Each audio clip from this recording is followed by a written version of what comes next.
जब से बीजेपी सत्ता में आई है तब से ये आरोप आमतौर पर लगता भी है और इस आरोप के पीछे के तमाम सबूत भी दिखते हैं कि हर संस्थान का भगवाकरण कर दिया गया। चाहे वो संवैधानिक संस्थाएं हों या फिर शैक्षणिक संस्थान, यूनिवर्सिटीज हो, कॉलेजेस हो या स्कूल, हर जगह भगवाकरण किया गया है और आरएसएस और बीजेपी की विचारधारा से जुड़े हुए लोगों को वहां पर एडजस्ट किया गया है। उन्हें नौकरी दी गई है और फिर उनके जरिए अपनी विचारधारा को बच्चों तक पहुंचाने का काम किया जा रहा है। यह मामला अब तक आम पब्लिक स्कूल या किसी तरह के सरकारी संस्थान में नजर आ रहा था, लेकिन अब भगवाकरण के आरोप सैनिक स्कूलों पर भी लगने लगे हैं। आरोप यह भी है कि सरकार ने भगवाकरण करने की मंशा के साथ ही सैनिक स्कूलों को निजी हाथों में सौंपने का फैसला कर दिया। सरकार इसे पब्लिक प्राइवेट पार्टनरशिप का मॉडल बता रही है, लेकिन तथ्य बता रहे हैं कि इस मॉडल के जरिए सैनिक स्कूलों में भी आरएसएस की विचारधारा से जुड़े हुए लोगों की एंट्री हो गई और अधिकतर स्कूल जो सैनिक स्कूल हैं वो आरएसएस से जुड़े हुए संस्थानों को दिए गए हैं, आरएसएस से जुड़े हुए लोगों के पास हैं और बीजेपी से जुड़े हुए लोगों से संचालित कर रहे हैं। सैनिक स्कूलों में बच्चों को भारतीय सेना और सशस्त्र बलों के लिए प्रशिक्षित किया जाता है। 2021 में मोदी सरकार ने सैनिक स्कूलों का निजीकरण करके निजी क्षेत्र के लिए दरवाजे खोल दिए। अब इन सैनिक स्कूलों का सांप्रदायिकरण भी हो रहा है। रक्षा मंत्रालय ने 40 नए सैनिक स्कूलों में से कम 62% को चलाने का काम बीजेपी नेताओं, उनके सहयोगियों, आरएसएस और साध्वी रितंबरा जैसे लोगों को सौंप रखा है। आप जानकर हैरान हो जाएंगे कि साध्वी रितंबरा भी एक सैनिक स्कूल को चलाती हैं। अब आप सोचिए किस तरह की विचारधारा बच्चों के मन में पहुंचाई जा रही है। और सबसे खतरनाक स्थिति यह है कि सैनिक स्कूलों में बच्चों को शस्त्र से प्रशिक्षित भी किया जाता है और अगर इस शस्त्र के प्रशिक्षण के साथ बच्चों के मन मस्तिष्क में सांप्रदायिक तनाव, सांप्रदायिक उन्माद भड़काया जाएगा तो फिर ये कितनी खतरनाक स्थिति बन सकती है। 2021 में केंद्र सरकार ने भारत में सैनिक स्कूल चलाने के लिए निजी खिलाड़ियों के लिए दरवाजे खोले। उस साल अपने वार्षिक बजट में से सरकार ने पूरे भारत में 100 नए सैनिक स्कूल स्थापित करने की योजना की घोषणा की। केंद्र सरकार की प्रेस विज्ञप्तियों, सूचना के अधिकार यानी आरटीआई के जवाबों से इकट्ठा जानकारी चिंता बढ़ाने वाली है। इससे यह पता चलता है कि अब तक 40 सैनिक स्कूल के समझौते हुए, जिसमें से कम 62% राष्ट्रीय स्वयंसेवक संघ और उसके सहयोगी संगठन, भारतीय जनता पार्टी के राजनेता और उनकी राजनीतिक सहयोगियों और दोस्तों, हिंदुत्व से जुड़े लोगों को ये स्कूल दिए गए। संगठन, व्यक्ति और अन्य हिंदू धार्मिक संगठन इन्हें चला रहे हैं। वृंदावन में हिंदू राष्ट्रवादी विचार साध्वी रितंबरा लड़कियों के लिए एक स्कूल चलाती हैं, संविद गुरुकुलम गर्ल्स सैनिक स्कूल, जो सीधे तौर पर आरएसएस और कट्टर हिंदुत्व की विचारधारा को थोपती हैं। विश्व हिंदू परिषद की महिला शाखा, हिंदू दुर्गा वाहिनी की संस्थापक और राम मंदिर आंदोलन से जुड़ी होने की वजह से उनकी भाषा, शैली और विचारधारा स्पष्ट है। ऐसे में किस तरह के सांप्रदायिक उन्माद की स्थिति बन सकती है आने वाले वक्त में जब ये बच्चे इन स्कूलों से बाहर निकलेंगे, इसकी कल्पना आप कर सकते हैं। वृंदावन में उनका गर्ल्स स्कूल है और दूसरा सोलन हिमाचल प्रदेश में राज्य लक्ष्मी संविदा गुरुकुलम चल रहा है।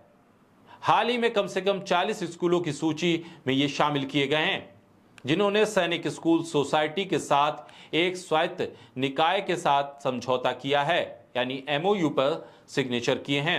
रक्षा मंत्रालय सार्वजनिक निजी भागीदारी मॉडल के तहत सैनिक स्कूल चलाएगा, जबकि सरकार को उम्मीद है कि नए पीपीपी मॉडल से सशस्त्र बलों के लिए भर्ती पूल को बढ़ावा मिलेगा।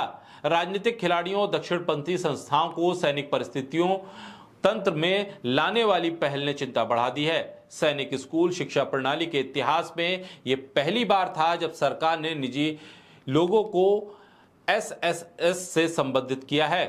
आंशिक वित्तीय सहायता भी इन लोगों को दी जा रही है। 12 अक्टूबर 2021 को प्रधानमंत्री नरेंद्र मोदी ने एक कैबिनेट बैठक में स्कूलों को एक विशेष वर्टिकल के रूप में चलाने के प्रस्ताव को मंजूरी दे दी और इसके बाद रक्षा मंत्रालय के मौजूदा सैनिक स्कूलों से अलग ये मॉडल तैयार किया गया। अब मैं वो सूची आपके सामने बता रहा हूं जिनमें उन स्कूलों के नाम हैं और वो किनके पास हैं, कहां पर हैं, जो सैनिक स्कूल पीपीपी मॉडल के जरिए आरएसएस या निजी संस्थानों के हवाले किए गए। पहला स्कूल है अडानी वर्ल्ड स्कूल, जो एसपीएसआर नेल्लोर आंध्र प्रदेश में है। तवांग पब्लिक स्कूल तवांग अरुणाचल प्रदेश में है। सुंदरी देवी सरस्वती विद्या मंदिर समस्तीपुर बिहार में है। केशव सरस्वती विद्या मंदिर पटना बिहार में है। नेताजी सुभाष चंद्र बोस मिलिट्री एकेडमी ये सिलवासा दादर नागर हवेली में है। श्री ब्रह्मानंद विद्या मंदिर जूनागढ़ गुजरात में। श्री मोती भाई आर चौधरी सागर सैनिक स्कूल महसाणा गुजरात में। Banas Sainik school Banaskantha Gujarat. Royal international residential school Fatehabad Haryana. Shri Baba Mastnath residential public school Rohtak Haryana.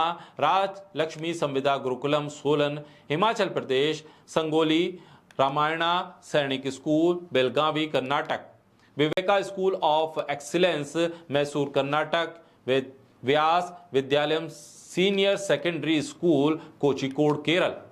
Saraswati Vidya Mandir higher secondary school Mandsaur Madhya Pradesh. Padmashri doctor Vithal Rao Vikhe Patil Sainik school Ahmednagar Maharashtra. SK international school Sangli Maharashtra. Dayanand public school Patiala Punjab. The Vikas school Tuticorin Tamil Nadu. Ganpat Rai Salar Puria Saraswati Vidya Mandir Bhagalpur Bihar.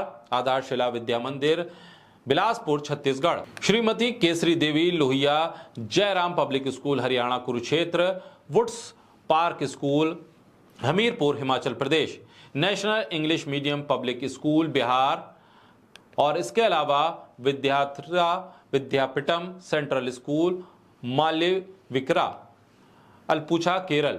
Shri Sharada Vidyalaya Ernakulam Kerala. Saraswati Gramodaya higher secondary school Hoshangabad Madhya Pradesh. Bhosla military school Nagpur Maharashtra. Adarsh public school Akul Gaon Solapur Maharashtra. Good day defence school Hanumangarh Rajasthan. Shri Bhawani Niketan public school Jaipur Rajasthan. Shri Hanwant senior secondary English medium school Chopasni Jodhpur Rajasthan. Bhartiya public school Sikar Rajasthan. Samvida Gurukulam senior secondary school Mathura Uttar Pradesh. Allen's public school Chhattisgarh. Delhi public school Rajnandgaon Chhattisgarh. और Gokul Das public school Khargone Madhya Pradesh. ये उन विद्यालयों की सूची है जो सैनिक school के मॉडल पर चल रहे हैं और सरकार और पब्लिक प्राइवेट पार्टनरशिप के मॉडल के तहत। और इन स्कूलों को कुछ हद तक आर्थिक मदद भी सरकार देती है। लेकिन सवाल यह है कि इन स्कूलों में सिर्फ एक विचारधारा वाले स्कूल क्यों हैं? एक ही विचारधारा वाले स्कूलों को पब्लिक प्राइवेट पार्टनरशिप के तहत सैनिक स्कूल क्यों दिए गए? जो लोग इनका संचालन कर रहे हैं वो बीजेपी आरएसएस हिंदूवादी संगठनों के साथ जुड़ाव रखते हैं। इस बात के स्पष्ट संकेत भी हैं, बावजूद इसके एक विचारधारा को क्यों थोपा जा रहा है? ये बेहद खतरनाक संकेत है। जिस तरह से शिक्षा के साथ अब सैनिक स्कूलों के मॉडल में भी भगवाकरण हो रहा है, जिसने इस देश के भीतर एक चिंता को बढ़ा दिया है।